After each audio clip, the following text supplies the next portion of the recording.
Ce film n'a pas été joué par des acteurs, mais vécu par des hommes et des femmes qui ont donné des moments de leur existence à une expérience nouvelle de cinéma-vérité.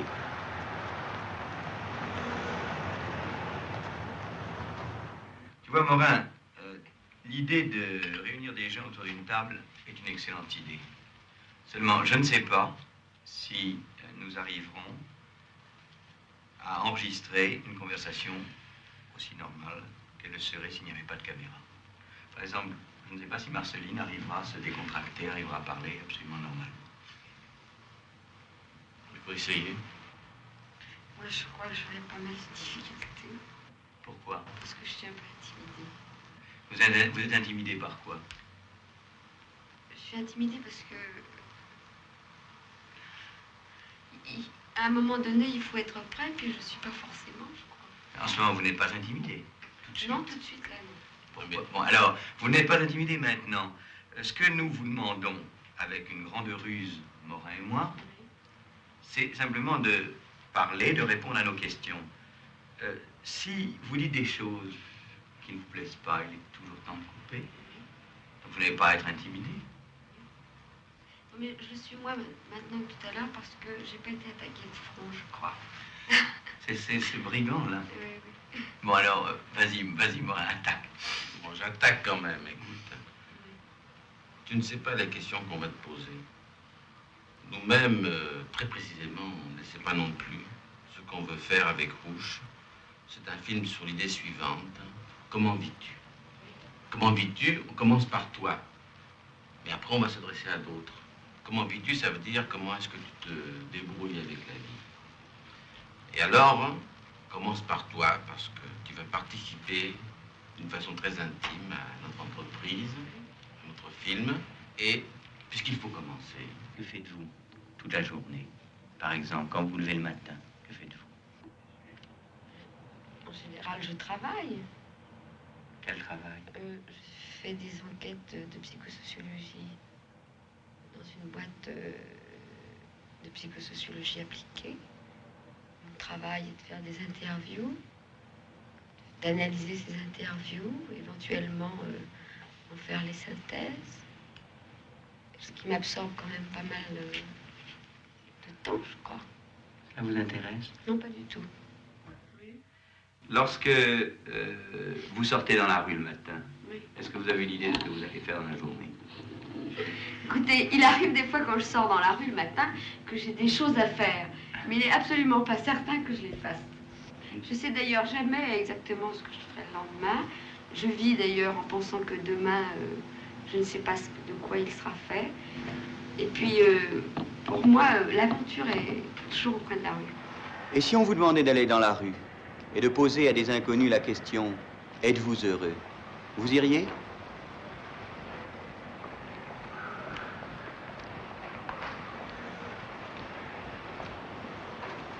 Monsieur, s'il vous plaît, êtes-vous heureux? Il m'a dit qu'est-ce que ça peut vous foutre. S'il vous plaît, êtes-vous heureux? N'ayez pas peur, on ne veut pas vous faire de mal. Madame, s'il vous plaît. Pas le temps, je fatigue déjà beaucoup, alors là... Est-ce que vous êtes heureux, monsieur? Oh, me parlez pas tout ça. Monsieur, s'il vous plaît, est-ce que vous êtes heureux? Toujours, oui. C'est vrai? Oui, oui. Oh oui, oh, ben là, ça va. C'est machin. Ça dépend ce que vous appelez heureuse. Heureuse, je suis heureuse en ménage, oui. Non, madame. Je vous en prie, Soyez mais gentille avec nous, ça se voit. Ça se voit pas sur la figure. Mais si, mon ange, Si, vous avez un visage très clair. Bon, alors je suis heureuse. Heureuse de vivre, malgré que j'ai 60 ans. Vous avez 60 ans? Oui, et que je fais 20 km tous les jours pour venir travailler à Paris. Je suis contente d'avoir la santé et un mari gentil. Ça dépend. Ça dépend de quoi? Ça dépend sur quoi. Vous savez, question d'argent, non. On n'est jamais heureux quand on est ouvrier. Et des fois, j'ai bien des misères. Oui. Vous n'êtes quand même pas malheureux. J'ai perdu ma soeur. Aïe. 44 ans. Et ma chère. Et je suis bien embêté, croyez-moi. Et maintenant, je ne cherche pas à comprendre. Et êtes-vous malheureux? Quoi? Malheureux? Malheureux, Pourquoi faire? Est-ce que vous êtes heureux ou malheureux? Ça dépend quelle philosophie vous adoptez. Non, on fait une étude sur le thème du bonheur. C'est le thème du bonheur. Oui. Et vous n'avez pas un nom à me citer. Enfin, je sais pas, si vous prenez Descartes ou... Ah Ouais, non, je- non, non, aucune philosophie, oh là là, non. Oui, je suis en train de dire ça. Est-ce que vous êtes heureux? Non. Non? Vous n'êtes pas heureux? En civil, on répondrait. Parce qu'on fait une enquête sur... Sur le logis? Non, sociologie. Non, Vous n'avez pas le droit de répondre? Non, pas en tenue. En civil, ça aurait répondu, oui. Sur le thème du bonheur. J'ai eu du bonheur, j'ai eu du malheur, j'ai eu un petit peu de tout dans ma vie. Ça ne peut pas être autrement, hein. Il faut bien partager un peu. Pourquoi vous êtes malheureux, Parce monsieur? que je suis trop vieux. C'est vrai? Oui, 79 ans. Non. Ah, pas si. J'ai 82. Et vous pensez... Non, n'ayez pas peur, c'est le micro. C'est un micro. Et vous pensez que quand on a 79 ans, on est malheureux? Ah, bah j'ai perdu ma femme encore. Vous êtes seul alors? Ah oui, je suis seul. Puis j'ai un loyer de 6 318 à payer tous les mois. Je suis à l'hôtel. Êtes-vous heureuse? Oui, très heureuse. Et vous, mademoiselle? Moi aussi, bien sûr. Nous sommes jeunes et il fait beau. Il n'y a pas grand-chose à faire dessus, hein. Vous voyez? Dames. Je viens de la part de Daniel, c'est lui qui m'a dit que vous vouliez bien accepter une interview. Oui. Je vais vous demander de me répondre à une seule question. Est-ce que vous êtes satisfait de vos conditions de vie? On a besoin de rien, on a tout ce qu'il nous faut. Ce qu'on veut, c'est monter, quoi. Non, dans un sens, on se plaint pas. Oui. Franchement, dire qu'on se plaint, on ne se plaint pas. Nous, nous ne plaignons pas. Enfin, dire que... Moi, je crois que pour arriver dans la vie à quelque chose, pour être satisfait soi-même, il faut travailler. Oui. Non, mais ça dépasse le domaine des conditions de vie. Les conditions de vie, nous, on s'en sort parce qu'on triche un peu. Oui. Hein, parce qu'on fait un tas de choses, en fond, qu'on ne devrait pas faire. Oui. Hein, On t'aurait... Bon, Et vous, madame mais non, mais si, c'est exact. Si vous me posez une question, je vous y réponds. Oui. Hein. Oui, Maintenant, les évidemment, conditions de vie, elles sont pratiquement impossibles si elles sont faites régulièrement. Oui. C'est mon avis. Oui.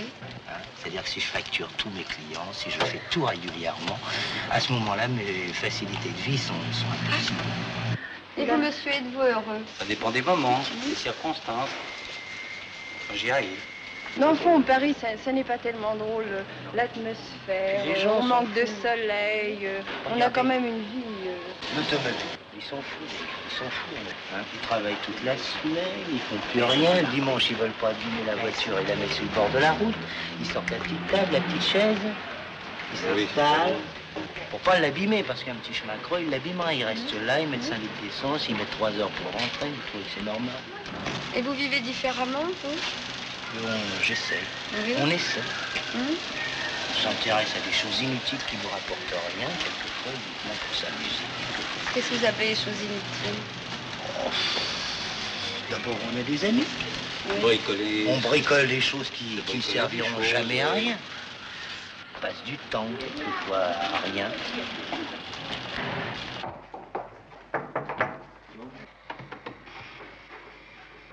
Bonjour. Bonjour. On vient pour l'enquête, donc ça vous a parlé. Bonjour. Bon, voilà. Comment vous appelez Moi, Nadine et Marceline. Et moi, Marceline, oui. Et vous, je crois que c'est Maddy. Maddy. Alors, il paraît que vous êtes heureux. Moi, je sais pas, le bonheur, c'est pas un but. Je me pose pas le bonheur comme but. J'essaie de vivre le plus normalement possible, c'est-à-dire le plus près de moi possible. Il se trouve maintenant qu'on est deux. Ça n'a rien changé à ma conception du bonheur. J'essaie de la trouver à deux, alors qu'avant, je la cherchais seule, et puis c'est tout. Quelle était votre vie avant?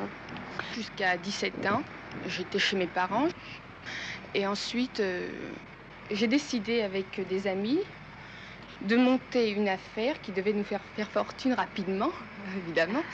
Parce que travailler beaucoup, c'est pas très intéressant, parce que c'est vraiment une perte de temps pour gagner de l'argent surtout. Et on avait un atelier d'ébénisterie, et avec des vieilles commodes Louis-Philippe qu'on coupait, qu'on dépeçait entièrement, on arrivait à faire des commodes Louis XVI d'époque, parce que le bois avait 100 ans et les gens s'y trompaient, 100 ans ou 150 ou 200 ans, ça n'a aucune importance. Alors on transformait en rajoutant par exemple des colonnes de chaque côté. On ne laissait plus que 3 tiroirs. Vous savez, les commodes Louis-Philippe, il y a 5 tiroirs.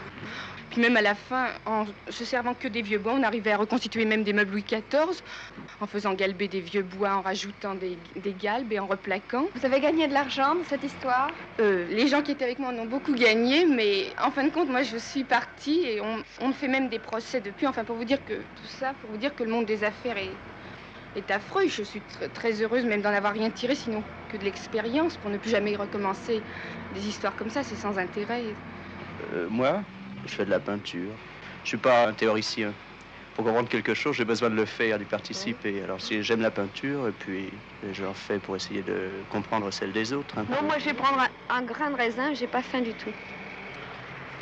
Qu'est-ce que c'est votre vie tous les jours? Bon, alors voilà, ça fait absolument 1 an et demi seulement qu'on est ensemble. Oui. Alors, là c'était notre lune de miel en quelque sorte. Alors jusqu'à 1h de l'après-midi, en général, on restait couché, on lisait, on bouquinait.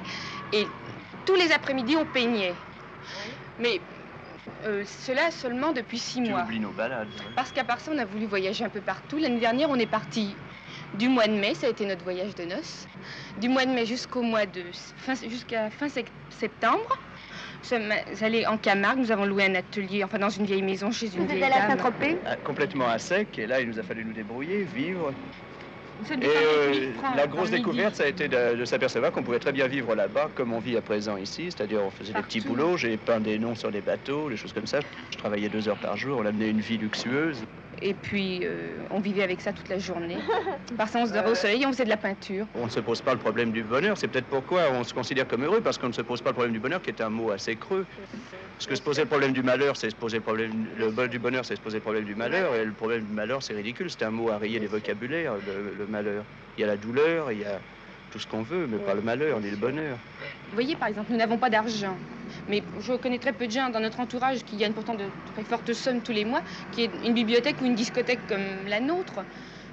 Parce que dès que nous vendons une petite toile, c'est vraiment pour enrichir notre univers avec des accords, des objets.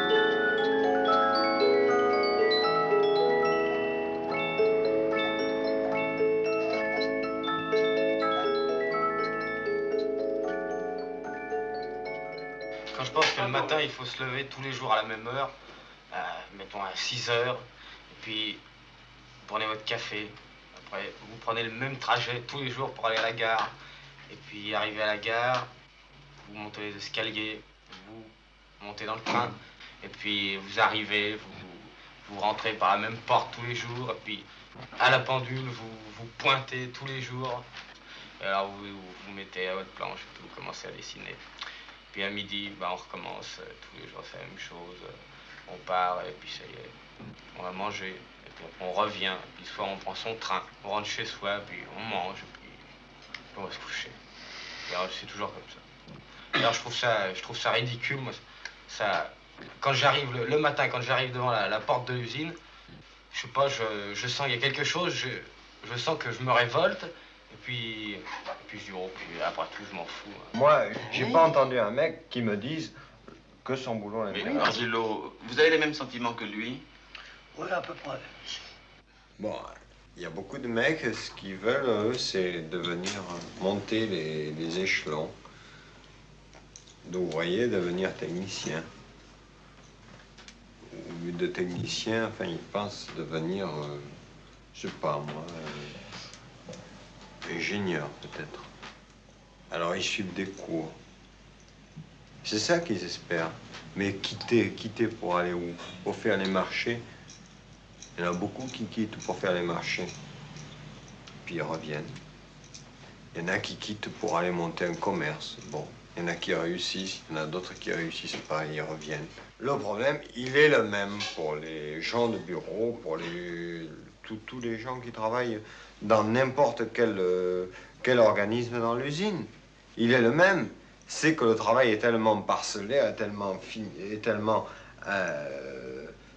arriver à être si petit, si on veut, qu'on arrive à faire un travail qui est monotone et qui est emmerdant et qui est toujours le même. Je pense que moi, je fais 24 heures par jour. Parce que on fait 9 heures par jour, c'est vrai. Mais le restant des heures, on s'en sert pour dormir. Or, on dort pour aller travailler. Or, c'est pareil, tout ça, c'est du travail. Ouais, je pense qu'il a raison.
Angelo, tu as vu Landry au cinéma, tu avais envie de le connaître. Eh bien, il est là maintenant. Vas-y. Et qu'est-ce que vous faites en France? En France, je suis au collège de Villeneuve-sur-Lot, en Lot-et-Garonne. Au Snow, je me plais beaucoup. Moi, j'ai travaillé chez Renault. Ah, vous travaillez chez Renault? Oui. Ah ben, mon vieux Renault, on entend tellement parler en Afrique, la compagnie Renault, tout ça, tout ça. C'est une grande renommée? Ah, une très grande renommée. Pour les Africains, c'est la seule maison automobile qui existe. À part Renault, il n'y a plus personne. Mais est-ce que... je sais pas, moi, par exemple, il me viendrait jamais l'idée de travailler dans une usine. Parce que j'estime que dans une usine, vous êtes là, vous êtes enfermé, vous êtes là toute la journée avec ce bruit de moteur et tout ça. Vous avez vachement raison. C'est dégueulasse. Je me demande comment on peut faire pour arriver à rester dans une usine. Comme vous dites, enfermé. On est contrôlé. Il y a cette espèce de division qui se crée déjà entre ouvriers. En plus de ça, il y a la maîtrise qui nous harcèle, qui est toujours derrière nous, les contremaîtres. C'est ça. C'est vraiment dégueulasse. Et vous avez raison quand vous dites que vous vous demandez comment on peut faire pour rester dans une usine. C'est très dur. Seulement, on n'a pas le choix. Parfois, rien d'autre que ça. Quand vous êtes venu en France et que vous ne saviez absolument rien, vous ne connaissiez rien, vous ne connaissiez personne, hein, et c'est justement ça que je voudrais que vous me parliez là un peu. Ouais, quand je suis venu en France, effectivement, je connaissais personne. Enfin, je connaissais personne. Je connaissais pas exactement la vie en France. Et j'étais obligé, enfin, de me débrouiller, enfin, de m'y faire. Dans ma condition, quand même, c'est assez difficile. C'est un Africain en France. C'est pas... Pour nous, le problème qui se pose, c'est une question d'adaptation. Et il y a autre chose aussi dans la vie, il y a des gens qui ont des complexes d'infériorité. Quand je parle de complexe d'infériorité, je parle exactement de moi, c'est-à-dire... J'ai compris, mais il y a un truc que je voudrais vous demander. Enfin, je peux peut-être te tutoyer, tu veux bien? Oui, au point où on en est. Il y a un truc que je voudrais te demander, c'est... Est-ce que tu as toujours ce complexe? Moi, non. Non, j'ai plus de complexe. Parce que, quand même, je suis arrivé en France, je me suis aperçu que les Français de Paris, c'était pas les mêmes que les Français d'Afrique. Et... Ça ne t'embête pas du tout. Tu es noir, tu t'en fous. Bon, moi, je m'en fous. Comme je dis, moi, j'ai un système. Je frappe à une porte. Quand elle s'ouvre, j'entre. Quand elle obstine à se fermer, je fais demi-tour. C'est simple. Tu es vachement gentil, tu me plais beaucoup. Écoute, je vais te dire, qu'est-ce que tu penses, toi, des ouvriers? Les ouvriers, moi, Enfin, les ouvriers de France, je ne les connais pas exactement. Tu les connais pas? Ah, je sais pas en France comment ça se passe, parce qu'ici en France, j'ai vu les ouvriers, même le plus petit ouvrier, il a une voiture, ben, le soir, on le voit, il est très heureux, alors je sais pas réellement ce qui se passe. Et je sais pas si c'est pareil qu'en Afrique. Tu as raison. Regarde, je travaille chez Renault et il faut compter, tu sais, 80% de types qui ont leur voiture. Parce que, il faut te dire ceci, c'est que en France, le type, il est individuel. Il travaille pour lui, il pense qu'à lui. Il a son salaire, tu vois, il travaille pour lui, le type. Il bosse, hein. Alors, il amasse du pognon, tu vois, il se prive sur certaines choses. Tu vois, il veut jouer un peu cette espèce de type, tu sais, qui a du pognon, qui a du fric. Tu vois, le type, c'est un pauvre type. C'est un pauvre type, absolument. Nous autres, on va à la cantine. Tu sais, moi, je vais à la cantine, mais moi, je m'en fous, j'ai absolument rien. Je suis un pauvre mec, mais je bouffe. À la cantine, chez Renault, tu vois, les types, ils sont à table, tu sais. Ils bouffent juste un hors-d'œuvre, tu vois. C'est tout. Et un morceau de pain, c'est tout. Mais ils ont ce truc. Ils ont leur bagnole, comme tu vois, comme tu viens de dire à l'instant, ils ont leur bagnole. Alors tu te figures, tu te dis, mais quand même, merde, les mecs, en France, le prolétaire en France, il a du fric. Il a du fric, il gagne beaucoup de pognon. Il peut se payer une voiture, il peut se payer son appartement. Ne crois pas ça. Le type, c'est un malheureux, c'est un pauvre type. Crois-moi. Je vis avec ces gens. Je vis avec eux, c'est des pauvres types. Tu as d'autres trucs, par exemple. Tu rentres dans un café, ou au restaurant, plus exactement au restaurant. Tu vois le type vachement bien habillé, tout ça. Je dis, merde, quand même, celui-là, il doit avoir du fric. C'est un pauvre type. Ne te fais pas d'illusions, c'est un pauvre type. La plupart du temps, c'est un pauvre type. Enfin, c'est mon avis. Oh, c'est un pauvre type.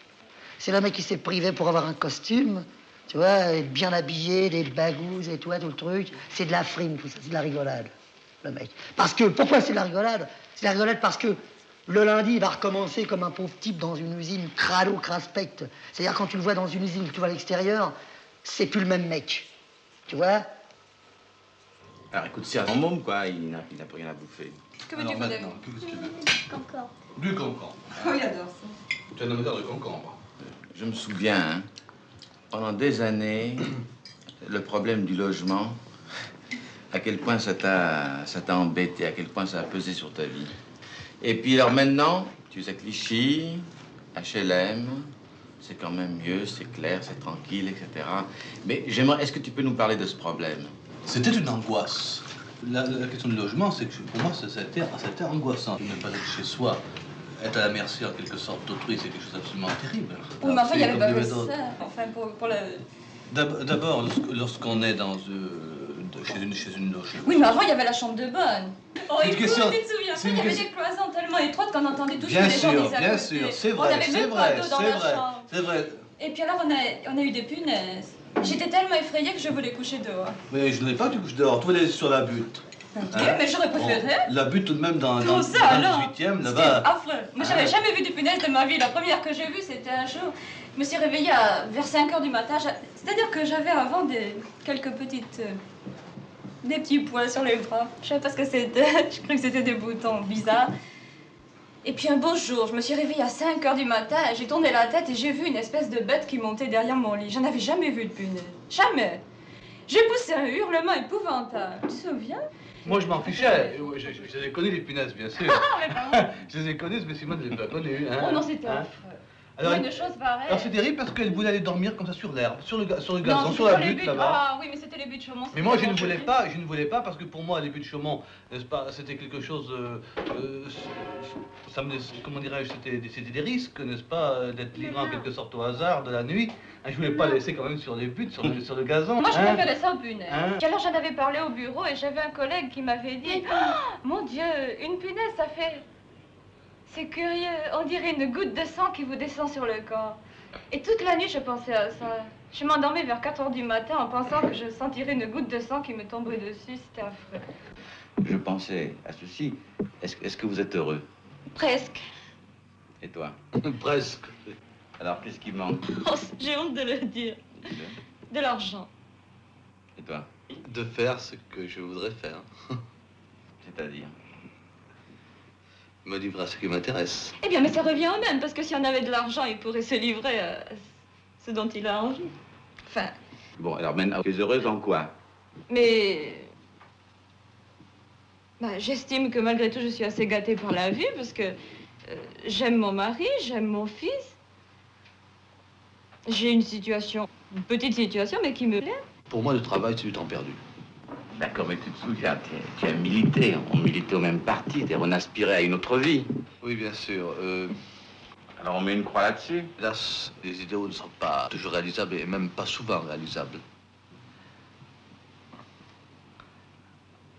Alors évidemment, on accepte ou on n'accepte pas la vie qui nous est faite.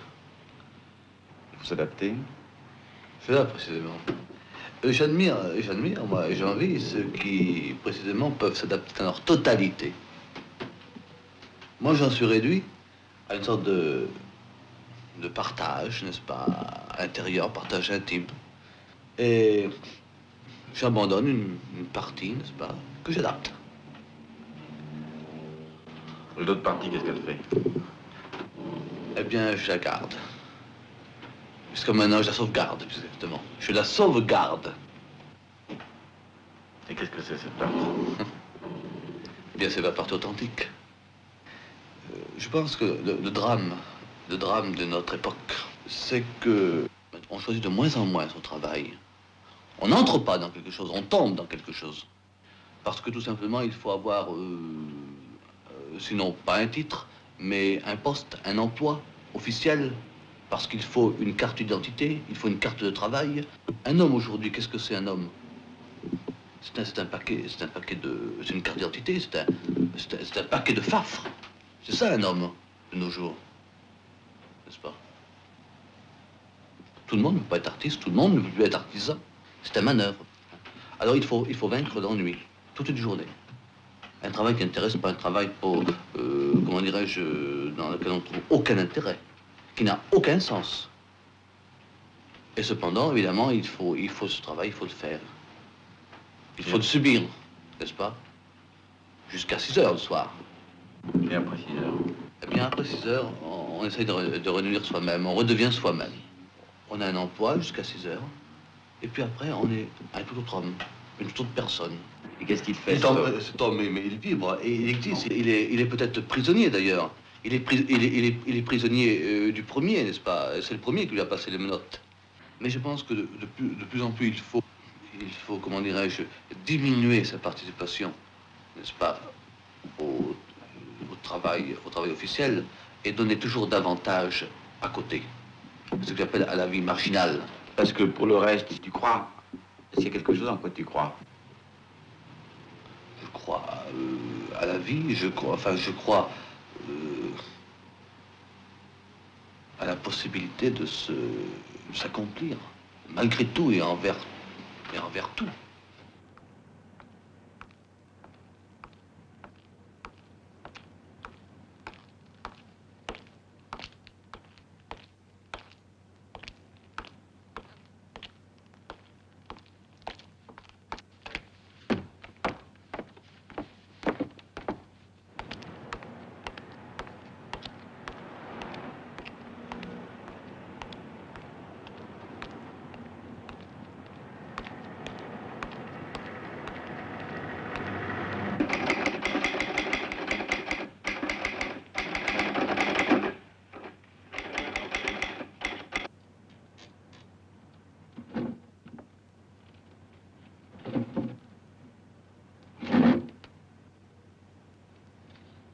Marie-Lou, tu as 27 ans.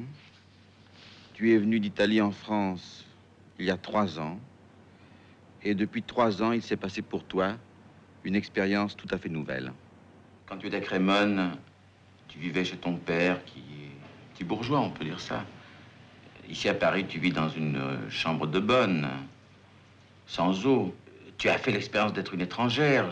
Et puis, tu as connu des garçons, tu as connu des choses, tu as connu Paris, tu as eu des amis nouveaux. Et alors, c'est ça que je veux dire. Qu'est-ce qu'il y a de nouveau pour toi? Tu m'as parlé de la différence entre ma vie bourgeoise en Italie et ma chambre de bonne à Paris. En effet, ma chambre de bonne, ça m'a servi à quelque chose. J'ai passé un hiver, plusieurs hivers d'ailleurs, Il n'y avait pas de chauffage, c'était froid. C'était la première fois que je vivais sans confort. Ça m'a soulagée la première année. J'étais bourrée de mauvaise conscience quand je suis venue à Paris. Et je ne sais pas, c'était con, mais ça me faisait du bien d'être mal. Et puis je pense, c'était la première fois que je travaillais aussi. Les premiers temps que je me réveillais à 7 heures, même si j'étais crevée, j'étais presque heureuse de prendre le métro, de me retrouver dans un mouvement. Je crois que vraiment, je me suis sentie insérée dans quelque chose. Mais ça a duré très, très peu. Maintenant, j'en ai marre de ma chambre de bonne. J'en ai marre d'avoir froid l'hiver. J'en ai marre d'être dans le métro aux heures d'affluence. Je trouve pas du tout de la communication. Je trouve que c'est désagréable, que ça ne sert à rien. Et... Oui, mais écoute, enfin, tu poursuis quelque chose, tu as un espoir. Vraiment, si je veux être honnête, je ne le sais pas. Il y a des moments où je me dis, heureusement que je suis venue à Paris. C'est vrai, j'ai l'impression d'avoir rattrapé une perte de temps. Je me sentais en décalage par rapport à tout. Quand je suis venue ici, j'étais renfermée chez moi, isolée. Quand j'étais en Italie, j'ai épuisé mes expériences intérieurement. Je voulais me heurter à la réalité. Je l'ai fait. J'ai cru que c'était bon. Maintenant, je me demande s'il fallait passer par là. Je bois, par exemple. Ça aussi, je trouve que... Je ne sais pas, je voulais me libérer des alibis quand je suis venue en France. Je voulais vivre... Pas par compensation, je voulais vivre parce que je voulais vivre, quoi. Et puis... Bon, puis maintenant, j'ai détruit au fur et à mesure des faux mécanismes et des alibis et je les récupère à travers la boisson, à travers des coucheries, à travers une attitude irrationnelle, à travers la connerie, tout simplement. Inutile d'employer de gros mots. Alors voilà. Mais qu'est-ce que ça veut dire pour toi, la réalité? Est-ce que c'est d'avoir un métier qui t'intéresse vraiment? Tu puisses faire ce que tu voudrais? Est-ce que c'est de vivre avec un homme que tu aimerais plutôt que de vivre au jour le jour, comme ça, en couchant avec des types? Je ne sais pas, moi, qu'est-ce que ça veut dire? L'un découle de l'autre, évidemment. C'est d'avoir un métier qui ne me fait pas peur. C'est de vivre avec quelqu'un qui... Peu importe le temps, ne cesse pour 1 heure, 2 heures, 1 mois, 15 jours, sachant que je suis avec lui, que j'ai la possibilité de communiquer avec lui, que je n'ai pas des fantômes qui m'empêchent de jouer avec lui. C'est surtout sortir de moi, c'est vivre, crever, même pourvu que ça me met en relation avec quelque chose qui me fasse sortir de moi, c'est tout. Je réduis tout à moi. À ce moment, je n'ai même pas le droit de... Même pas le droit de me tuer, tu comprends? Ça serait faux, absolument faux.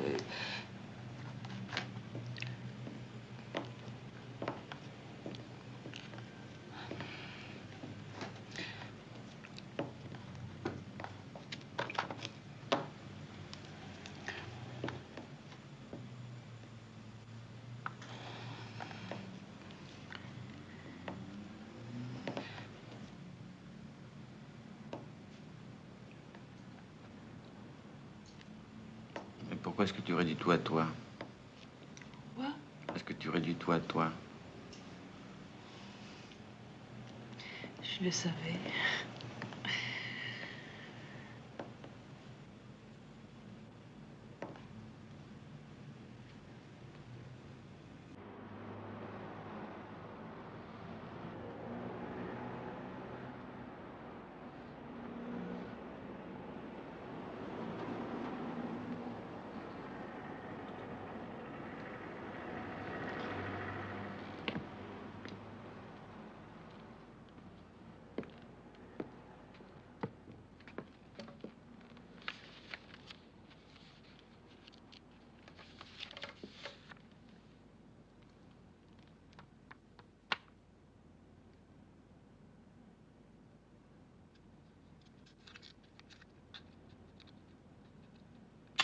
Jean-Pierre, tu es étudiant, tu as 20 ans, et je me demande comment tu te débrouilles avec la vie.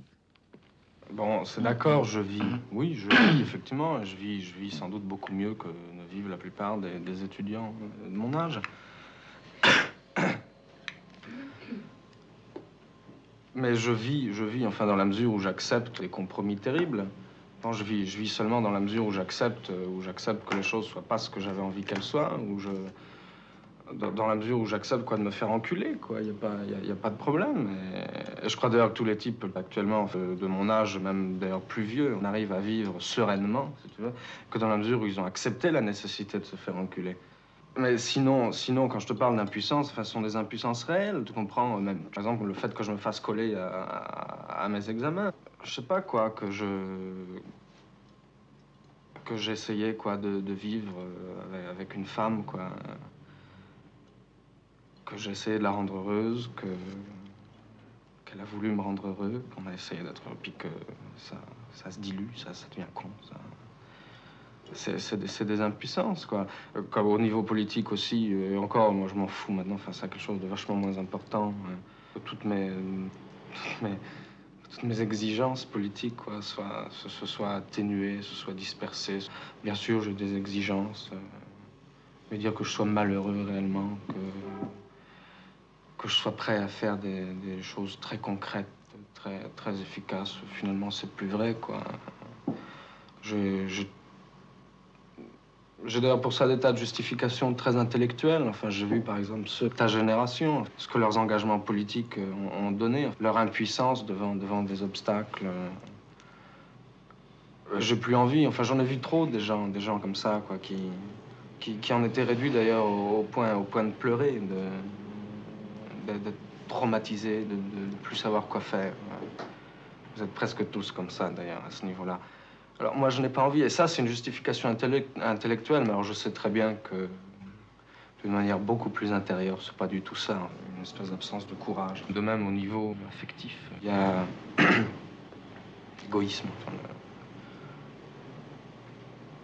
alors qu'on a rêvé, enfin, un moment de passion, de choses très belles,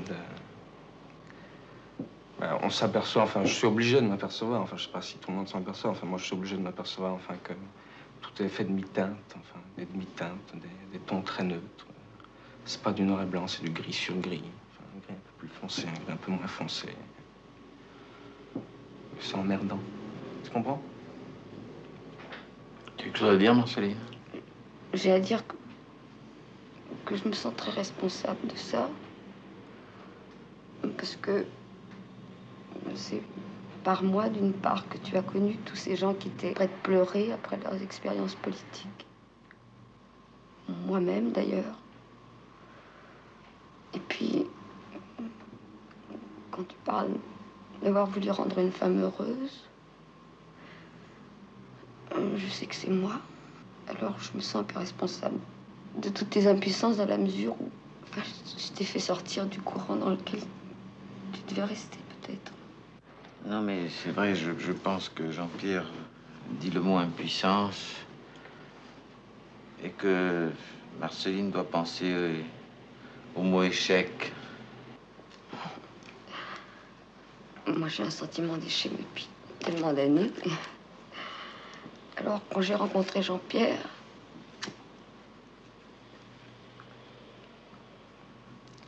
j'ai tellement voulu que ce soit pas ça.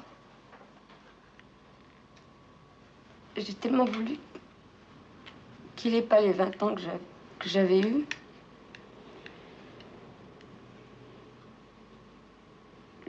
J'ai cru que je pourrais le rendre heureux, que malgré tout, c'était possible. Je l'aimais profondément. Je l'aime encore, d'ailleurs. Et puis, c'est encore un échec. Et c'est pas seulement un échec pour moi, c'est une douloureuse expérience pour lui. Parce que je pense qu'il m'aime encore un peu, peut-être.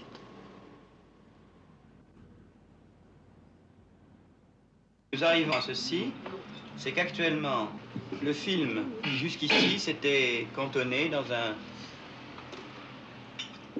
un univers relativement personnel, relativement individuel, débouche sur la situation de cet été 1960. Oui. Alors, on y va. Oui, moi, je voudrais bien savoir ce qu'ils pensent. On y va. Oui, D'accord. on y va. Bon, d'accord, on y va. On y va. Je ne sais pas, moi, enfin, si j'étais étudiant, hein, en ce moment, un garçon surtout, pas en âge, enfin, d'un type qui n'a pas fait de service militaire, moi, je penserais aux événements d'Algérie, quoi, la guerre d'Algérie. Tu t'en fous de cette question-là, la guerre d'Algérie, non? Mais non, on s'en fout pas, parce que... Mais ne serait-ce que pour cette raison, c'est qu'un jour, enfin, je sais pas, l'année prochaine, dans 2 ans, dans 10 ans, eh ben, il y aura des sujets prodigieux de films sur la guerre d'Algérie. T'es un esthète, alors à ce moment-là, tu parles des films futurs que tu voudrais faire sur la guerre d'Algérie, bon, bah, très bien. Si la majorité des Français manifestaient leur opposition, et manifestaient publiquement. Mais pour quel but? Pour faire cesser cette guerre absurde. Je ne vois pas pourquoi la France abandonnerait demain matin ce que j'appelle ses droits, car c'est tout de même ses droits. Que cette guerre doive s'arrêter sur des négociations, bon, mais c'est évident. Oui, parce que probablement que comme le GPRA, n'importe quelle guerre, toutes les guerres se sont terminées par des négociations. n'est probablement pas capable, à l'heure actuelle, de l'arrêter lui-même. Mais qu'est-ce que ça vient faire là-dedans? Mais absolument. Il faut bien qu'elle se termine, cette guerre. Non, mais cette guerre dure depuis 6 ans. Et ça, c'est la première chose à dire. On oublie tout le temps de la dire. C'est-à-dire, on s'installe dans une sorte d'habitude consentie, dans une sorte de consentement à un état de fait. En fait, il se passe là-bas des crimes qui ne sont pas des erreurs, qui sont des faits, et que la plupart des gens refusent de voir. Il y a un problème algérien, il y a un problème d'étudiants, on a mélangé les deux problèmes. Et ça, c'est énorme, parce que c'est un problème qui vous touche, vous, particulièrement les jeunes. Et ce que je vous reproche à vous, les jeunes, dans ce problème, c'est de ne pas jouer votre jeu. Moi, à mon avis, vous ne le jouez pas intégralement. Vous parlez au nom d'un mythe de la jeunesse, enfin vous parlez plutôt d'un mythe de la jeunesse. Il n'y a pas de mythe de la jeunesse. Ben si, dans votre bouche, enfin on sent, enfin on entend le mythe de la jeunesse montante, la jeunesse glorieuse, la jeunesse combative, la jeunesse agressive et active. La jeunesse active et et agressive, pourquoi? je suis parfaitement d'accord. Et pourquoi? Parce que c'est la Parce seule qu'à qui 20 ans, passe on peut tout faire, parce qu'à 20 ans on est disponible, On c'est a pas tous les vrai. droits. Par rapport à cette question de la guerre d'Algérie, tout le monde est vaseux, finalement. Même ceux qui croient avoir des opinions bien tranchées, bien fermes, des solutions. C'est très vaseux, la France. Tu peux sortir de cette vase dans laquelle tu te complais. Bon, ben là, je regrette, mon vieux. Il s'agit d'apporter sa pierre contre l'absurde, chacun. Et c'est une œuvre que chacun peut faire sans se poser des problèmes d'ensemble. Il ne faut pas partir de l'ensemble et du groupe et des mots abstraits, il faut partir de ce qu'on est chacun. Il faut parier et il faut faire parier les Français sur cette idée que finalement les hommes peuvent crever cette guerre.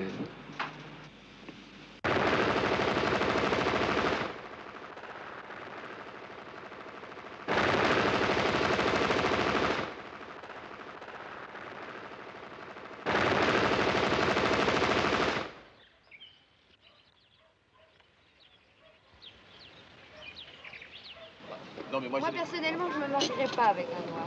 Pourquoi? Non plus. Pour les enfants. Non, pas du tout. Non. Pas du Pourquoi, tout. elle? Absolument pas. Pourquoi? Bah, pourquoi? Parce que pour moi, il n'y a aucun rapport. Je suis absolument pas raciste. Je comprends très bien qu'on épouse un noir, Mais tu n'aimes pas les nègres. Mais non, c'est Tu es pas raciste vrai. sur le plan sexuel. Mais je suis pas raciste sur le plan, c'est pas du racisme. Moi, je peux avoir des rapports sexuels avec quelqu'un qui me plaît, je peux pas en avoir avec quelqu'un qui me plaît pas. Donc, les Que noirs ce ne te soit- plaisent pas? J'ai pensé très longtemps que c'était pas possible, je le pense toujours. Seulement, parce que j'ai pas envie. C'est tout, c'est une question d'envie. Seulement, je me souviens, il y a 2 ans, au 14 juillet, Ah Bon. Allez, alors? qu'est-ce qu'il y avait? Faiblesse? Mais non, j'ai pas eu, non, pas du tout. Mais je me souviens que pour la Beaucoup de première courage. fois, non, pour la première fois, à bal de 14 juillet, j'ai dansé avec un noir. Tu étais ému. Et sa manière de danser était tellement extraordinaire. Alors, vas-y. Bon, voilà pourquoi moi je suis même pas d'accord. Tu vois, par exemple, les Noirs qui sont en France, en général, quand ils vont au bal, on aime leur façon de danser. Mais moi, j'aimerais qu'on aime le Noir pour une autre raison que sa façon de danser. Non, mais je suis bien d'accord. Non, mais Bon, c'est un... ben dans le fond, maintenant, on aborde la question qui nous a réunis. C'est-à-dire, on était là pour discuter du Congo avec la présence de nos amis africains. Mais avant qu'on discute, moi je me demande si malgré que depuis des jours, hein, la presse en gros titres nous parle de ces événements, si nous à Paris, nous nous sentons vraiment concernés par ça. Je voudrais savoir si Jean-Pierre, par exemple, si Marceline, si Régis se sentent concernés, de quelle façon ils se sentent concernés par ça. Moi, je sais que je me suis senti concerné une fois, une seule, mais vraiment physiquement, parce que je regardais le journal télévisé. Et après que le speaker ait montré quelques images, annoncé quelques événements, il a conclu en disant avec un petit ton sec, on voit ce que ces gens-là font de leur indépendance. Le Belge, il est arrivé au Congo, il s'est dit, bon voilà. L'argent à gagner. L'argent à gagner? Non, non, mais il ne s'est même pas dit ça, il s'est dit tout d'abord, pas d'élite, pas d'ennui. Donc nous sommes tombés, mais oui. Toi Nadine, qu'est-ce que tu en penses? Ben, moi je pense, comme Landry, c'est une... Tu as été à Léopoldville? Oui, j'étais à Léopoldville. Pendant combien de temps? Pendant 1 an. J'étais pensionnaire justement chez ces bonnes sœurs qui se sont fait violer. Non, Oui, c'était affreux, quoi, parce que le fait est là, les Africains étaient absolument parqués, enfin, ils n'avaient pas le droit de venir dans certains quartiers, c'était vraiment affreux, quoi. Est-ce qu'un habitant de la Côte d'Ivoire se sent engagé en tant que noir parce qu'un noir du Congo belge est en train de faire? C'est-à-dire, est-ce qu'il y a vraiment une solidarité de race? Tu te sens responsable ou non? Parce ça, que... si je me sens responsable. Oui. Il est vrai, il y a la violence, on peut reprocher la violence, mais c'est une question de colère. Ça aurait été une histoire entre Congolais et Ivoiriens, un Guinéen, par exemple, ne se serait pas senti engagé. Mais dès que c'est le blanc qui maltraite le noir, tu comprends? Tous les États, tu comprends, d'Afrique sont des États colonisés. Alors, dès qu'ils voient un État maltraité par les Blancs, eh bien, tout de suite, c'est comme si c'était, tu comprends, si c'était eux qui subissaient les souffrances des autres. Je comprends ça très bien parce que, évidemment, l'exemple n'est pas tout à fait bon, mais si y a une manifestation d'antisémitisme dans n'importe quel pays du monde, eh ben, moi, je me solidarise. Je ne peux pas l'admettre que ce soit un juif allemand, un juif polonais, un juif russe... un juif américain, c'est pareil pour moi. On va te poser une question à Landry. Landry, est-ce que tu as remarqué que Marceline avait sur son bras un numéro? Oui. Qu'est-ce que c'est, tu crois? Non, j'ai aucune idée. Aucune idée? Bon. Et toi, Raymond? Mais moi, je ne sais pas exactement. Je sais que ce sont les marins qui portent d'habitude des numéros sur les bras. Et comme elle n'est pas de la marine... Alors, pourquoi? Je ne sais pas exactement ce que ça veut dire, oui. C'est la coquetterie? Peut-être, oui. Puis je vois arriver... Pourquoi un chiffre? J'aurais pu mettre un cœur. J'aurais pu mettre un cœur. Non, ça ne peut pas être le numéro de téléphone parce que c'est trop long, 78 750. Mais tout d'abord, ce n'est pas un V, c'est un triangle qui est la moitié de l'étoile juive. Je ne sais pas si tu connais le symbole juif, qui est l'étoile à 6 branches. Et d'autre part, le numéro, ben, c'est pas mon numéro de téléphone. J'ai été déportée dans un camp de concentration pendant la guerre parce que je suis juive. Et c'est un numéro de matricule qui m'a été fait dans ce camp.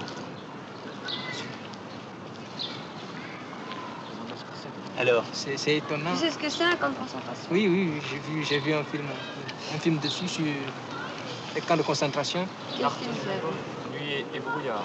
Je crois Nuit et brouillard, oui.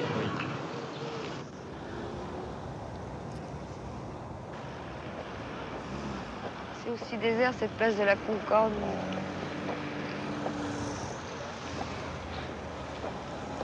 Qui a 20 ans. 15 ans. Je me souviens plus maintenant. Petit boy. Tu verras. On ira là-bas, mais on travaillera dans des usines. On se verra le dimanche, me disait papa.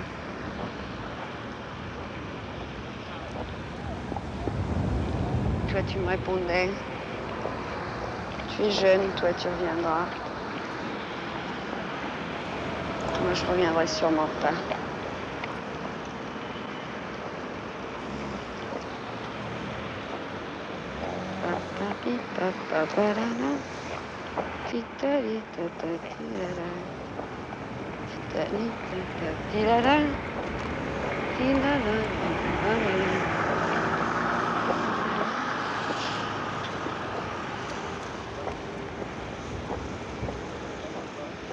Puis voilà, je suis là maintenant, dans la Concorde. Je suis revenue, tu es resté. Quand je t'ai vu là-bas, ça faisait 6 mois qu'on était déjà arrivés. On s'est jetés dans les bras l'un de l'autre. Puis ce sale cesse qui s'est rué sur moi, qui m'a frappé devant toi.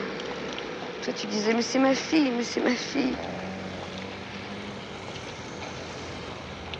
Achtung, alte Schnauze. T'as menacé d'en recevoir autant. Puis, tu avais un oignon dans la main. Tu l'as mis dans la mienne et je me suis évanouie.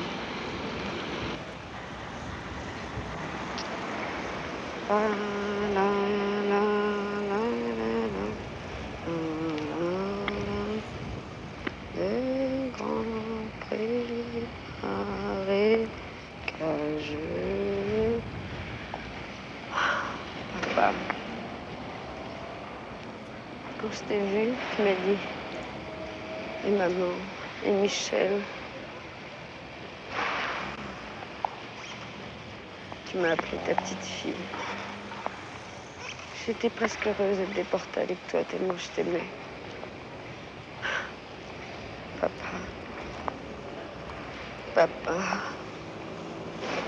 Comme je voudrais t'avoir maintenant.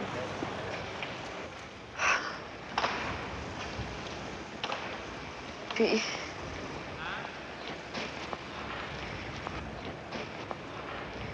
quand je suis revenue, j'étais dure. J'étais dure.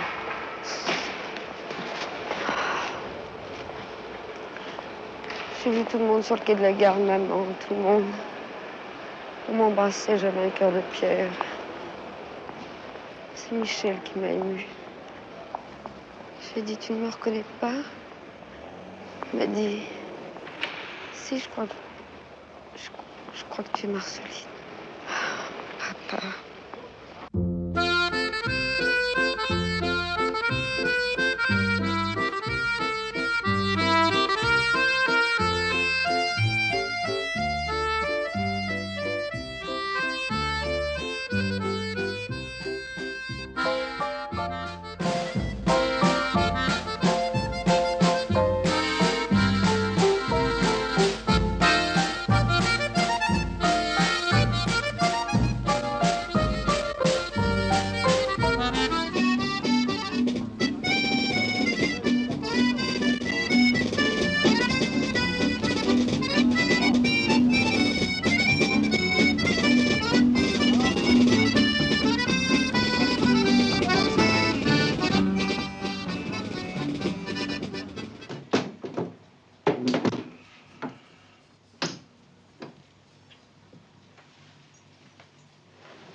Marie-Lou, ça fait un mois qu'on a fait cette discussion ensemble.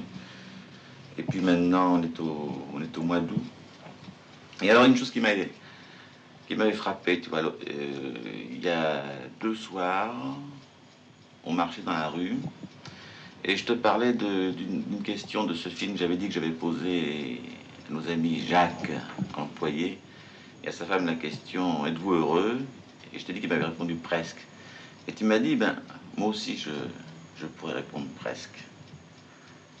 Et alors, quand je t'ai vu, il y a 15 jours, tu étais pourtant très, très déprimé, tu avais l'air pas bien du tout.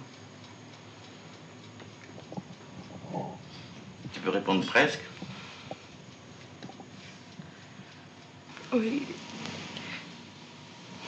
Je ne sais pas ce qui m'arrive. Une fois de plus. Comme je ne le savais pas le soir du 14 juillet. J'avais tous les visages des gens que j'avais connus qui venaient vers moi. Je ne savais pas où les mettre. J'ai cru que tout était foutu.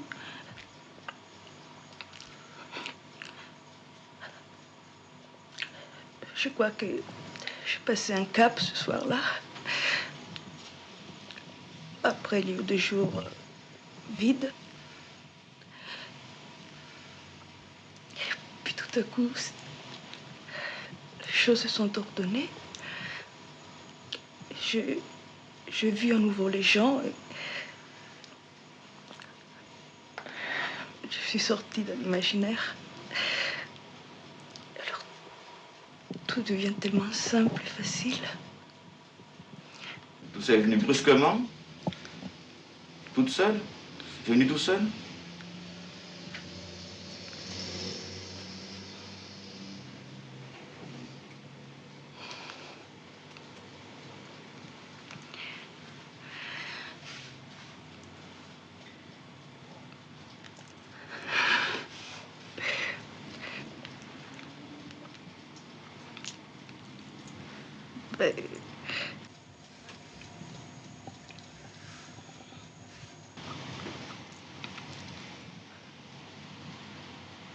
À partir du moment où j'ai commencé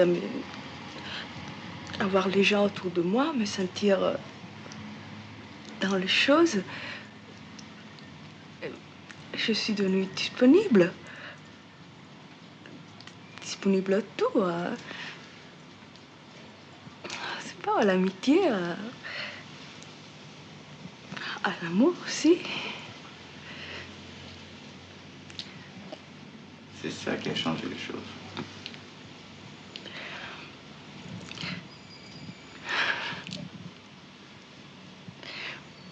Oui, c'est ça.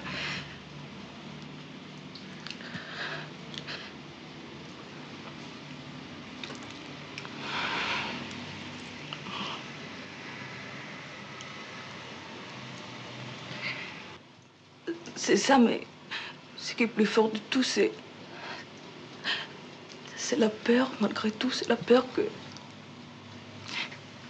même m'est arrivé 1000 fois encore, que je me retrouve complètement seule, complètement isolée.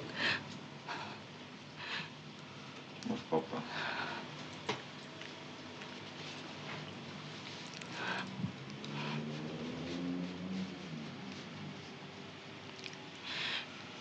Qu'est-ce que tu veux que je te dise? On peut pas parler de ces choses-là. Non.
Angelo, Edgar me dit que ça ne va pas.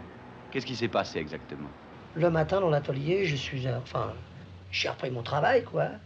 Quand vous m'avez laissé, Oui. Ils sont arrivés, ils m'ont dit, on t'appelle au bureau. Alors moi, je croyais que c'était d'ailleurs, tout d'abord, j'ai cru que c'était sur le problème du travail. Je me suis dit, bon, j'ai loupé certainement une série de pièces, alors ils vont me geler. Mais c'était pas ça du tout. Ils ont commencé à me dire ceci, enfin, le chef de service m'a dit, alors, on fait du cinéma maintenant. Alors, je lui ai dit, mais je vois pas ce que ça a à rapport avec le travail. Il m'a dit, bon, bah, passons là-dessus, le problème n'est pas là.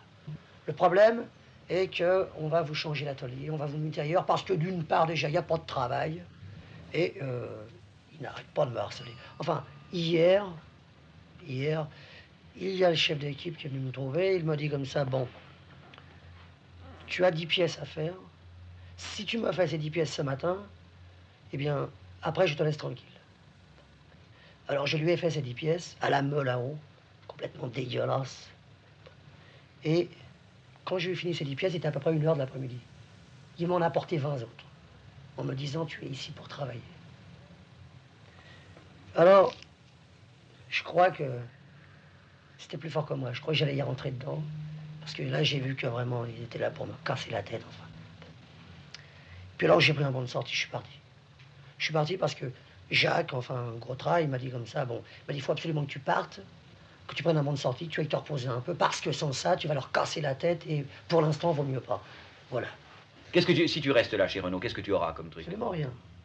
Si tu es un bon, qu'est-ce que tu feras? Tu seras un jour quoi? Tu seras chef d'atelier? Absolument pas, j'ai aucune chance.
Et c'est comme ça que Landry est devenu l'explorateur noir de la France en vacances. Oh, c'est affreux, c'est affreux, c'est affreux. Voilà, tu vois, il lui donne... Mais regarde! Lève-toi, il lui donne la clé dans la nuque, c'est pour l'achever. Pourquoi? C'est pas beau, ça.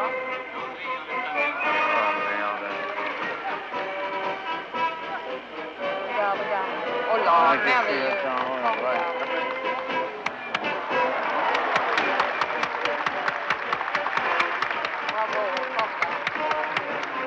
Voilà, voilà, attention, attention. Attention, ça y est. Oh, c'est pénible. Oh, attention. Attention, là. Heureusement qu'il y avait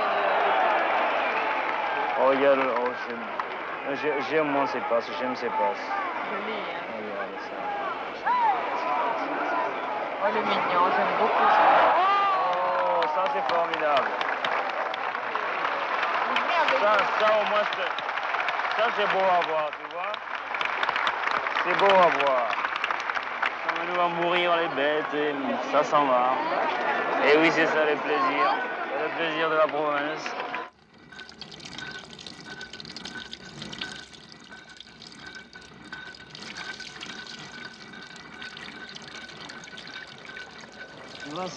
Saint-Tropez, c'est une ville, c'est un village en quelque sorte, qui me rappelle assez l'Afrique noire, tu vois, les vieilles maisons, les tuyaux rouges et tout ça. Ouais. Ah, Saint-Tropez, on en parle tout le temps. Même dans ma profonde forêt, dans ma brousse d'Afrique noire, j'entendais parler moins de Saint-Tropez. J'ai trouvé quelque chose de curieux, tu vois, les femmes à Saint-Tropez. Ça porte des bikinis, tu comprends. Enfin, ça fait tout pour se faire remarquer. Oui, puis se mettre des tenues extraordinaires, c'est ce prétexte qu'ils sont là, c'est ridicule. Voilà. Et quand je pense que chez moi, tu sais, en Afrique, parce que dans certaines régions d'Afrique, il y a des femmes qui mettent des feuilles, tu comprends, en guise de cache-sexe. Oui. Tu comprends. Eh bien, il y a des colons en Afrique qui se moquent de nous, qui se moquent de ces femmes. Souvent, c'est curieux. Tu crois qu'une femme en bikini, elle cache rien, la femme en bikini.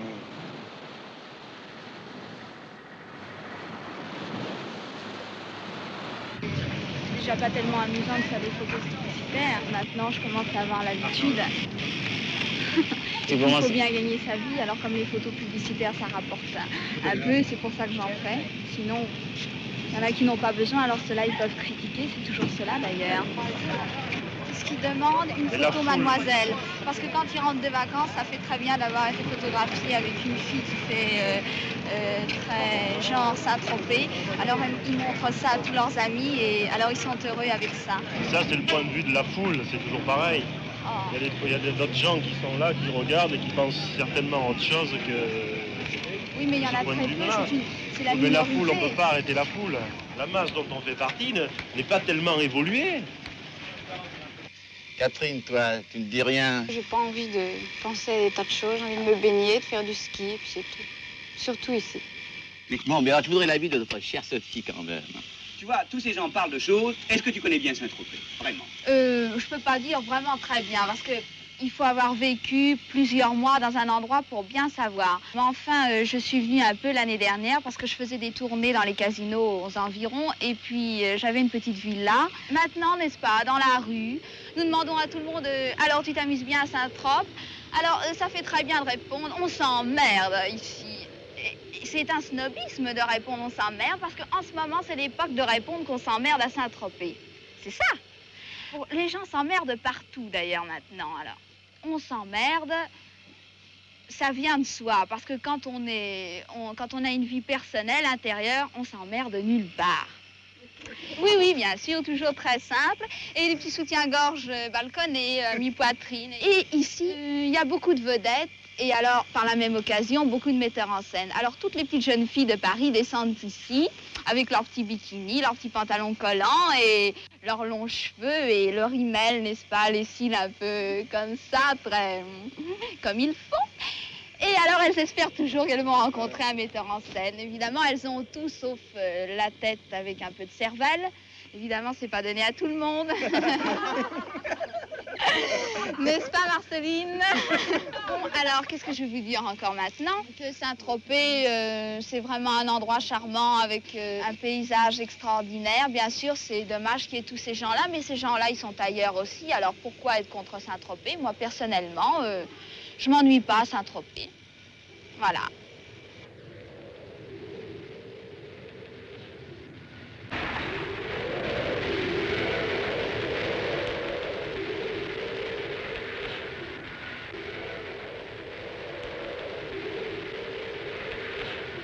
Tu sais que Rouge et moi, on fait un film, hein?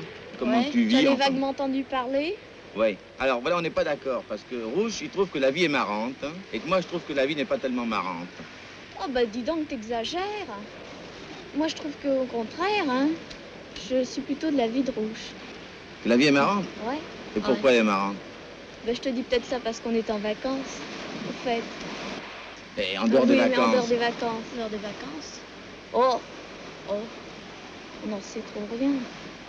Oui, d'accord. On n'est pas à votre place. Ben, je sais pas, moi, tu sors le soir. Avec maman, c'est bien marrant, peut-être. Mais pourquoi tu trouves la vie triste tout d'un coup? Attendez. Ah. Voici un copain, la Landry. Ouais. Mais moi, je pense que toi, tu connais pas la vie des enfants français. Là, c'est deux filles de 12-13 ans, quoi. Ouais. Ça doit t'étonner de voir. Ça doit pas être comme ça chez toi en Côte d'Ivoire. Non, chez moi, c'est pas comme ça, vous savez. Chez moi, une fille, déjà à l'âge de 6 ans, elle commence à vivre.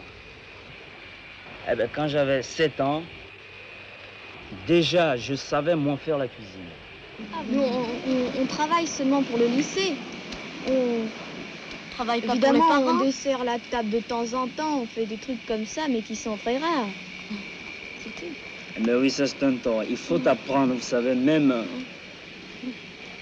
faut pas se complaire dans une vie facile, parce qu'il faut voir que plus tard, vous comprenez, vous n'aurez pas dans la vie qu'à desservir les tables. Non! Si, on va changer les champignons.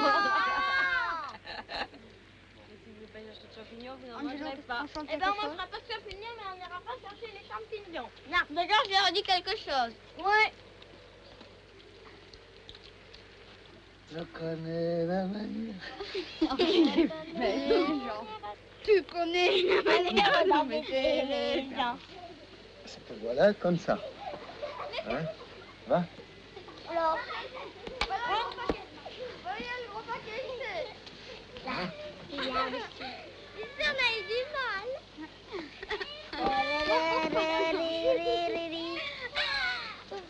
C'est peut-être un peu petit. Oui, c'est bon.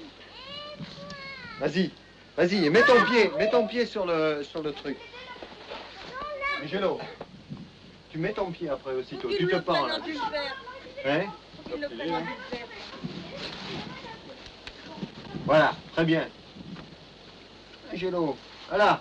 Tu mets ton pied là, et puis aussitôt tu vas le mettre là, l'autre. Appuie-le, ton pied. Mais oui. Mais ah, oh là là. Angelo, c'est là qu'il faut le mettre, ton pied.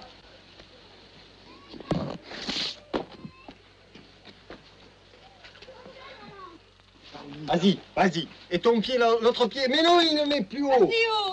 Il ne met plus haut, idiot. Idiot, plus bas ici, ton pied. Sur le gratton, là. Voilà, un peu. Voilà, ici. Angelo. Ah, moi, c'est l'idiot. Voilà. Ça y est, maintenant, ça y est. Mets ton pied là-bas, à la marche, à la marche. À la marche, Angelo. Yes. Voilà. Ça y est. Non, je pourrais jamais mettre du gueule en bas. Mais je gueule parce que t'es idiot, mais c'est tout, autrement je gueulerai pas. Mais non, enfin, tu as beaucoup plus de force que moi dans les bras. Dans les bras. Hey.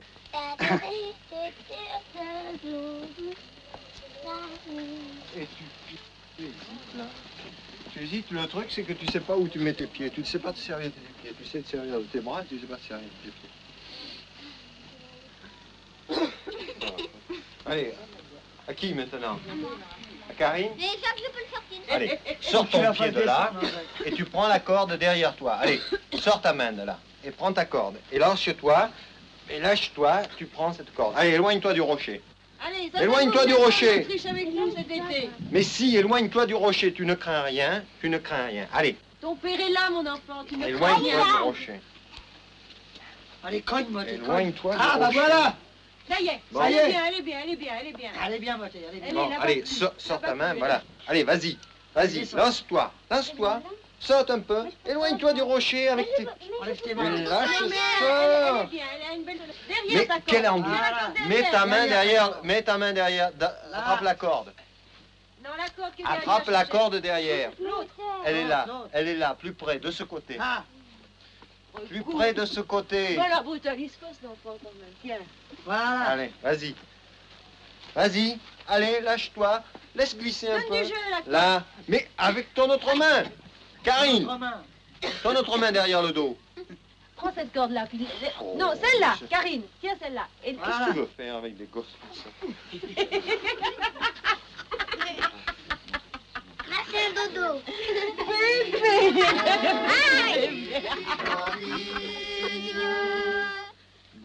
Dites-moi où les voit-on? Oh, les voit-on? Dans la ville des meunières, Fontaine, pays d'amour, au bord du ruisseau d'eau claire, fleur d'argent chante toujours, et les blanches collerettes de le pays breton, Vous venez de vous voir sur l'écran. Edgar et moi, nous voudrions connaître votre avis. D'abord, les enfants. Véro, est-ce que tu aimes ce que tu as vu? Oh ben, c'est moins bien que du Charlot, mon frère. Toi, quelle est ton impression finalement? Je sais pas, moi, explique-moi. Écoute, il n'y a pas d'expliquer. Il y en a qui disent que c'est pas vrai, d'autres qui disent que c'est vrai. Ben, qu'est-ce qui est pas vrai? On peut pas mentir devant une caméra, quand même. Et en fait, chaque fois que la plupart ont voulu s'exprimer, ils cherchaient, enfin, ils disaient souvent des généralités. Mais dans la vie, on ne dit pas des généralités. Exemple. La discussion entre Angelo et Landry, ben, c'est une discussion qui parle, qui dit beaucoup de généralités. Au contraire, c'est formidable quand il dit à Landry je t'aime bien. C'est qu'il y a eu un contact, quoi. Ils ont les mêmes problèmes. Angelo et... Tu peux pas dire qu'ils ont les mêmes problèmes. Mais il y a un contact humain entre deux. On peut dire qu'ils se sont découverts tous les deux. Ce sont deux sensibilités qui se sont rencontrées. Pour moi, c'est la scène la... Excuse-moi. C'est la scène la plus vraie, une des scènes les plus vraies qu'on ait faites. Parce qu'il y a une amitié qui s'est formée comme ça, sous nos yeux. Que tu dises qu'il y a une sympathie pour d'Angelo de Landry, bon, mais ça, c'est évident. Mais c'est pas ça que j'ai dit. C'est que tout ça, c'est pas naturel. C'est pas naturel et c'est archi faux, enfin. Bon, je suis pas d'accord parce que quand il y a eu le passage avec Landry, je ne connaissais pas Landry, je ne connaissais rien de lui. Et puis, il s'est trouvé que quand j'ai discuté avec lui, les caméras, je les voyais plus. Je voyais plus les caméras, c'était uniquement le problème qui m'intéressait. Si tu examines tout ce qu'on a vu là, enfin, je trouve que c'est un film extraordinairement pénible parce qu'une part de ce qu'on a vu est parfaitement ennuyeux. Et ce qui n'est pas ennuyeux, enfin, l'est au prix incontestablement d'une très grande impudeur. Je trouve que finalement, pour avoir une petite étincelle de vérité, il faut que le personnage soit en général, je ne fais pas une règle, enfin, seul et au bord d'une crise de nerfs, c'est-à-dire quand il est en train de parler de quelque chose qui l'a profondément touché. Avec ce système, on ne pourrait obtenir que des scènes qui soient artificielles ou des scènes qui frisent, et non seulement elles le frisent, mais elles le sont carrément, qui sont impudiques. Moi, je dis comme lui, elles sont impudiques. Et au début, lorsque vous aviez demandé si on avait envie maintenant de connaître les gens, etc., moi, il y a un certain nombre de personnes ici, et je m'en excuse, que j'ai absolument pas envie de connaître après ce film. Et entre autres, j'avoue que Marie-Lou, moi, ça me gênera atrocement, ça me gênerait, parce que elle nous a dit trop de choses, elle s'est trop dévoilée. Je trouve que Marie-Lou a été vraiment extraordinaire et la seule envie que j'ai maintenant, c'est de la connaître. Les propos de Maxi m'ont semblé monstrueux. Et vraiment, alors pour moi, ce sont des réactions qui sont contre l'émergence de la vérité dans le monde, dans la vie sociale ou dans la vie entre les gens. Marie-Lou, la caméra en face d'elle ne joue plus. Elle joue un rôle non d'inhibition, mais au contraire de recherche d'elle-même. Et pour Marceline, c'est exactement la même chose. Elle se parle à elle-même. Et c'est en ce sens que cela nous gêne, parce qu'on sent que ça ne concerne qu'elle. Et d'autre part, c'est là où on est vraiment extrêmement pris et complètement pris. Si la séquence de Marceline est beaucoup plus parfaite que les autres, tu dis c'est plus vrai que du vrai, mais c'est parce qu'elle joue. C'était des souvenirs extrêmement intimes et des souvenirs les plus présents à moi. Mais si tu veux, quand je disais ces mots, je me remémorais des choses. Au moment où je le disais, bien entendu, je les vivais avec des sentiments, mais je n'étais absolument pas impliquée entre les tournages, alors que j'aurais dû être, comme Marie-Lou disait tout à l'heure, c'est pour ça que je ne suis pas du tout d'accord avec elle, au bord de la crise de nerfs, et c'était pas vrai. Ce qu'il y a de très beau dans le film, c'est qu'on passe d'un naturel qui est finalement très faux, par exemple une conversation dans la rue qui ne veut strictement rien dire, à un gros plan sur Marie-Lou qui ne lui arrive jamais et qui est extrêmement beau et qui est sans doute beaucoup plus vrai. Et c'est le passage de l'un à l'autre qui fait tout l'intérêt du film. C'est ça. Alors Edgar, qu'est-ce que tu penses de cette projection? Eh bien, moi, je trouve que c'est très intéressant parce que, en somme, tout ce qui a été dit peut se résumer en deux choses. Ou bien on reproche à nos personnages de ne pas être assez vrais. Par exemple, Jacques reproche à Angelo d'être une sorte de comédien quand il est avec Landry. Ou bien on le reproche d'être trop vrai. C'est quand Maxi, la femme de Jacques, reproche Marie-Lou, n'est-ce pas, de se mettre à nu devant la caméra. Ça veut dire quoi? Ça veut dire que nous arrivons à une sorte de degré où nous interrogeons une vérité qui n'est pas la vérité des rapports quotidiens, qui sont d'aller un peu plus avant. Les gens, dès qu'ils sont un peu plus sincères que dans la vie, on leur dit ou bien vous êtes des cabotins, des comédiens, ou bien on leur dit vous êtes des exhibitionnistes. Oui. Alors c'est ça quand même le problème de fond, parce que nous, ce que nous avons voulu, si les gens pensent que ce sont des comédiens ou des exhibitionnistes, notre film est raté. Mais en même temps, moi par exemple, je peux dire que je sais, que je sens que ce ne sont ni des comédiens ni des exhibitionnistes. Mais seulement ils ne peuvent pas le savoir. Qui? Eux ne peuvent pas le savoir. Tu comprends? Lorsque par exemple Marceline dit qu'elle jouait sur la place de la Concorde, on était témoins. Oui. Elle ne jouait pas. Si elle jouait, je veux dire que c'était la partie la plus authentique d'elle-même. Bien sûr. Quand elle parlait de son père, c'est pas un jeu. On ne peut pas appeler ça un jeu. Bien sûr. Si, c'est-à-dire que ce film, à la différence du cinéma habituel, nous réintroduit dans la vie. Les gens sont devant le film comme dans la vie de tous les jours. C'est-à-dire qu'ils ne sont pas guidés. Parce que nous n'avons pas guidé les spectateurs, nous n'avons pas dit un tel est gentil, un tel est méchant, un tel est sympathique, un tel est intelligent. Oui. Et alors, devant ces gens-là qui sont des gens qu'ils pourraient rencontrer dans la vie, ils sont désemparés, ils sentent qu'ils sont mis en cause eux-mêmes, ils se sentent concernés et ils essayent de refuser. Oui, d'accord. Il y a d'autres gens qui sont émus par ça. Moi, ce qui m'a frappé, c'est qu'il y a des gens, par exemple, qui sont très émus par Marie-Lou, d'autres qui sont très émus par Marceline, d'autres par Jean-Pierre, d'autres par Angelo. C'est-à-dire qu'en partie, je crois que quelque chose, quand même, de ce que nous avons voulu faire, va passer. Et toi, tu es ému? Moi, bon, ça fait le nombre de fois qu'on a vu ce film a fini par atténuer l'émotion, mais moi, je suis très ému, finalement. Je suis ému maintenant d'une autre façon, parce que au début, si tu veux, je croyais que tout le monde allait être ému par ce film. Et de voir maintenant que des gens que j'aime beaucoup, comme Marie-Lou, comme Marceline, sont contestés, alors moi, ça me gêne, ça m'embête. Je croyais que les spectateurs allaient aimer les personnages que j'aimais. Bon, autrement dit, nous avons voulu faire un film d'amour et on aboutit à une sorte de film d'indifférence. Mais en tout cas, dans lequel, non pas d'indifférence, un film de réaction, et de réaction qui n'est pas forcément une réaction sympathique. Oui, c'est la difficulté de communiquer quelque chose. Nous sommes dans le bain. Est-ce que vous êtes heureuse? Êtes-vous heureux, monsieur? Est-ce que vous êtes heureuse? Êtes-vous heureuse, madame? Êtes-vous heureux, monsieur? Est-ce que vous êtes heureuse, madame? Est-ce que vous êtes heureuse, madame?